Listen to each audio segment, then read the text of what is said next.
objects. Yes. So she wants to know if the object of meditation is rising and falling. That is only the preliminary object, starting point. When you want to meditate, you don't search all over for objects, so you just take the preliminary, because the rising and falling, it goes with you everywhere you are. You can merely sit and watch the rise and fall, not like a Buddha image. You have to carry it all over. When you want to meditate, then you put the Buddha image there to meditate, which is samatha meditation. But the rising and falling, if you do all your time, even if you wait for a bus, you can, you wait for somebody in the car, you can just sit there and do rising, falling in the car. Or after your lunch, or you have taken your lunch, you have time left, so just sit there on the chair, just put your mind there, rising and falling, to rest your mind. But it is only a preliminary. We also have feelings, we also have watching the mind, we also have watching the reality. So rising and falling is only one of the base. It is not just rising and falling, it's just one of the base. So very soon as you practice, as you go further and further, you learn to meditate on the other base. Whatever is strong, as you do your rising, falling, itchiness appear. And when the itchiness is very strong, you don't ignore, you don't fight against the itchiness.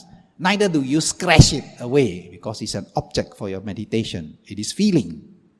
So, from the rising and falling, you drop it, you direct your attention and observe the feeling. Just observe how itchy is the feeling, and sometimes it start moving, and then it disappear. Sometimes the itchiness turn into numbness. Just watch it. Why? Because you must learn to detach. Observe whatever arises, observe. Then the mind would not be affected by objects. Otherwise, our mind are constantly affected by objects. One moment we are so happy, next moment we are so sad, because we are affected by objects. If you drop a handkerchief, somebody pick it up and say, hey, hi, you drop a handkerchief. Wow, that makes your day. You feel very happy. You say, oh, thank you. That's kind of you. Very thank you. But if you drop your $10, somebody walk past and take your $10 and put it in his pocket, then your eye also got fire come out. So, we are dependent on objects, external and internal object, which is thinking, that take us up and down like a yo-yo. 1 minute we are happy, next minute we are so sad, because we are affected constantly by these objects, pleasant and unpleasant. Now, in the practice of meditation, we learn detachment. So we watch the object first. Object that disturb our mind, they're going to make us sad. We just drop it.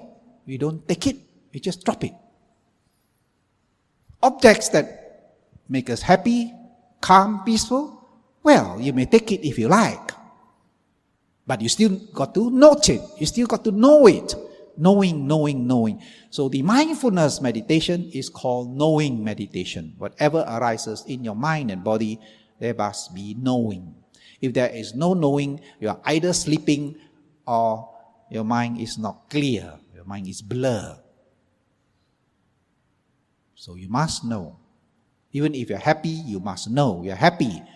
So that when you no longer happy, you won't be unhappy. It always follows. It always follows. That when you are good friends, you laugh and have joy and happiness together. And when it comes to separation, time to go home, then you have a sense of sadness because of departure. Departing from something that makes you happy, then you become sad. So if you're caught up with happiness, you're also caught up with sadness. So once you know, then you will not be caught up with sadness. Then you know, okay, knowing, it's time to go home. It's knowing, then it would not be so affected by the change from enjoyment to non-enjoyment. There's a lot to learn. In theory, we can talk for hours and hours and hours, and it will never end. the nature of this mind. But important is the practice, experiential knowledge, that you experience yourself, what is happening. Experience says 1,000 words. And once you understand, once you know, where else words are merely words. If you have not tasted it, it is merely words. So in this meditation, we have both. We are going to have a lot of theory, because it is important to have right understanding of how to practice, what you are going to practice, so that you do it the right way. You don't do it the wrong way. If you do meditation the wrong way, it could be dangerous, because you are dealing with the mind. And if you play the fool with your own mind, it could be dangerous. People go crazy because they don't understand the mind.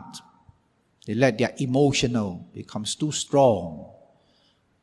So meditation teach you the way, the right way, how to handle your mind.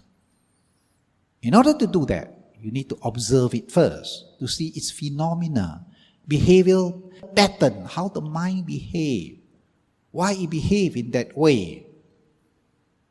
Right? So any question?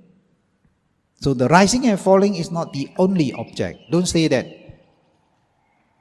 mindfulness meditation is rising, falling is mindfulness meditation. No, it's only one. There are four.